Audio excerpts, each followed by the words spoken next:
Mas yang pertama dulu. Mas jangan sampai menyesal dan setiap jenazah punya rahasia yang pertama. Besok kayaknya head of marketing ikutan respon juga. Oh boleh Kak Iqbal maju. Kenapa Bu jadi Bu? Jadi gini. Jadi apa ya? Sebenarnya yang menarik dari film ini juga adalah film ini tidak hanya sebagai sebuah film horor, film ini tidak hanya menampilkan jump scare, tapi juga bagaimana bisa berpesan, bagaimana punya elemen kedalaman tentang emosi. Nah, tentu kan kematian tuh sesuatu yang tidak bisa terelakkan gitu ya.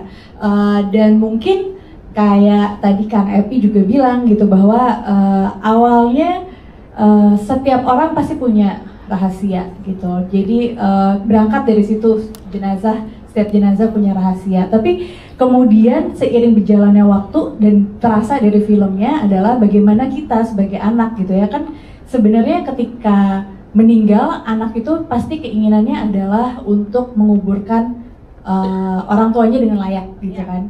Dan ternyata begitu pas ada rahasia adalah mungkin sebagai anak, dan ini juga menjadi pengingat buat kita bahwa mungkin sebagai anak atau lingkungan sekitar yang paling dekat gitu ya, juga harus atau juga punya awareness untuk berkomunikasi dan membuka lebih banyak ruang gitu untuk akhirnya ya tadi supaya bisa bicara jangan sampai menyesal gitu. Jadi tadi Agni juga udah sempat mention jangan sampai nyesal nanti kalau misalnya masih punya orang tua, sering-sering ditanyain, sering-sering ditelepon. Jadi itu yang akhirnya secara narasi sebenarnya ini kita sudah pikirkan dari awal untuk kemudian seiring berjalan waktu film dan ceritanya kita paparkan, hashtagnya juga lebih dalam gitu. Jadi lebih kayak ngingetin gitu ya Bu ya? Betul. Jangan sampai menyesal gitu.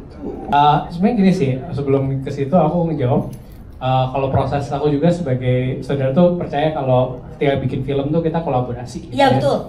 Dan ada banyak sekali insight-insight yang bisa selama prosesnya pun kita serap gitu, entah itu dari cast, dan kebetulan kalau ngomongin close up gitu ya, itu juga sesuatu yang hasil kolaborasi aku sama Taufan gitu. Wow. Sebagai produser kan juga urusan kreatif gitu kan, dan pada saat itu juga sesuatu yang kayak gimana kalau kita treat kayak gini juga gitu. Dan salah satunya tuh yang close up, yang mata terbelah-belah itu pun juga salah satu hasil brainstorming saya sama Taufan gitu sebagai penggemar film horor gitu. Terus kayak kita juga banyak ngambil referensi dari film-film horor lain gitu. Dan itu kayak salah satu tribute kita, kecintaan kita terhadap horor juga gitu pada saat itu. Dan close up pun juga sesuatu yang kalau secara bahasa visual tuh kita coba tata di sini supaya kita semakin intens juga perasaan kita sama karakter itu. Iya gitu. betul. Kayak jadi satu. Boleh tambahin dong Mas Taufan? Aku ada fun fact soal apa si tuh? mata itu. Sebenarnya aku sama dia tuh waktu ngobrolin soal mata itu, kita tuh juga terinspirasi sama soft lens yang kita mau beli di luar. Cuma waktunya nggak cukup karena kita ada lebaran.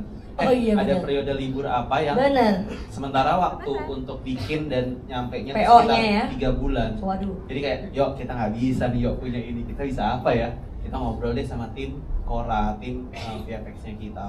Jadi menanggapi Pak Dio tadi, benar bahwa film itu biar bagaimanapun ini bukan pekerjaannya aku, bukan pekerjaan Dio doang, bukan pekerjaan yang Moji doang, tapi semua tim yang kira-kira terlibat itu kita dudukin untuk kalau misalnya kita punya referensi atau kita punya gagasan dari tulisan ini, teman-teman bisa bantu kita apa.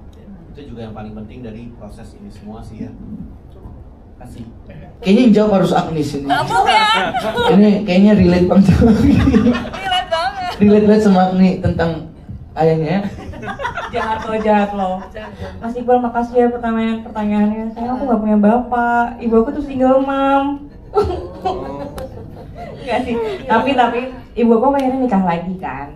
Setelah nikah lagi, aku karena dari kecil aku nggak pernah punya sosok bapak, jadi aku nggak pernah punya kedekatan atau bonding sama yang kandung? ayah tiriku. Oh yang tiri juga? Oh oke.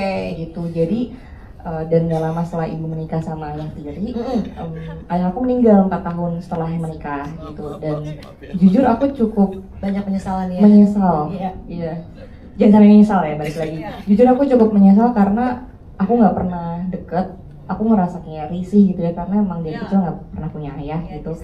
Dan ketika ibuku melepas kepergiannya tuh emang sungguh sangat berat, dan mungkin kayaknya dibilang depresi 3 bulan gitu. Dan menurutku selama 4 tahun itu ternyata ayah tiri aku tuh mengasih kehidupan buat ibuku yang luar biasa ya, sampai ditinggalkannya sesakit ini. Dan aku tuh ngerasa menyesal karena nggak pernah berterima kasih sama ayah tiri gitu. Karena dulu mikirnya kayaknya nggak ada ayah juga hidup gue baik-baik aja gitu. Jadi ya aku menyesal sih, ternyata beliau memberikan hari-hari terakhirnya yang terbaik buat ibu aku gitu. Wow, jadi Gitu, jadi penyesalannya bawa sampai ke film ini. Mas Dian mau nambahin nggak? Kalau kamu deket nggak sama papa? Sama papa deket. Papa enggak, kalau papa asli juga akrab. Saking akrabnya baku hantem terus. Bener, biar nggak nyesel kalau itu hashtagnya. Semuanya diutarakan. Pastilah ngelihat coba untuk melihat di kehidupan nyata terus diadaptasi ke film gitu. Dan ya untungnya Bastian akrab sama papa, jadi banyak beberapa scene juga yang aku coba cerminkan ke kehidupan nyataku untuk ke bapakku yang di sini. Gitu Mas. Ini teman saya nanya dari IG. Oke. Dari IG. Ke IG awalnya sampai ketemu di sini masih nanya ini aja. Oke. Baik, tahlil menurut etimologis. Panjang ya. Kebetulan di sini saya sebelum judul selepas tahlil ini pasti bakal ada pertanyaan selepas tahlil, entah itu pertanyaannya seperti hanya bertanya apa artinya tahlil ya. Biar untuk langsung menjawab ini, saya kebetulan produser saya itu dari pesantren, tolong dijelaskan. Mas Sofan. Tolong dijelaskan Mas Sofan bener dari pesantren. Ya Allah, kilatnya. Enggak. Arti tahlil itu apa? Apakah arti tahlil? Iya. Tanya Meta apa?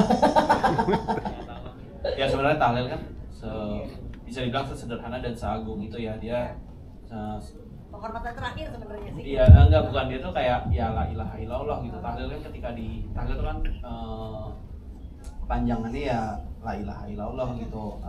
Tidak Tuhan selain Allah. Ya itu sih sebenarnya kalau pertanyaannya tahlil itu apa? Pertanyaan itu ya. Sudah terjawab Mas. Iya, Oke. itu artinya. Iya, itu ya Mas ya. Kalau tahmid, alhamdulillah, alhamdulillah. Tapi tidak nanya apa itu tahmid. Enggak. Enggak. Udah Pak. Tahlil lagi. Takbir. Takbir, Allahu Akbar. Itu takbir. Ya. Iya. Ada tahlil, tahmid, takbir. Takbir, iya benar. Iya, makasih pertanyaan Mas. Jadi sebenarnya tadi balik lagi ya, kayak sebenarnya aku ngelihat posisi sebagai saudara tuh apa ya? Aku setuju dengan kayak tagline-nya sebenarnya lebih kayak sebuah karya itu kayak bukan cuma nama aku doang harusnya dipampang gitu ya, itu nama banyak orang gitu. Dan kalau dari art director terus kemudian ke saudara tuh aku ngambil esensinya adalah itu proses kolaborasi juga gitu. Dalam arti seorang saudara tuh tentu harus make a call, harus punya visi, tapi at the same time juga harus memberikan ruang gitu untuk idea gitu. Dan waktu pengalamanku jadi art director pun itu sesuatu yang kayak aku dituntut juga untuk nggak cuma nyediain sesuatu tapi juga memberikan ide aku gitu. Dan dari pengalaman itu pun aku berusaha mengaplikasikan itu ketika ada di posisi saudara. Dan terutama tuh balik lagi soal looping juga, itu hasil ngobrol sama Monji juga gitu. Dan itu idenya datangnya dari Monji. Aku berusaha memvisualisasikannya dengan dengan sebaik mungkin gitu. Jadi lebih kayak ngambil tanggung jawab sebagai orang yang punya dalam arti call apakah adegannya akan bagus apa enggak gitu ya. Itu tanggung jawabnya itu sih yang aku ambil gitu. Dan gimana supaya ini maksimal gitu. Itu gitu.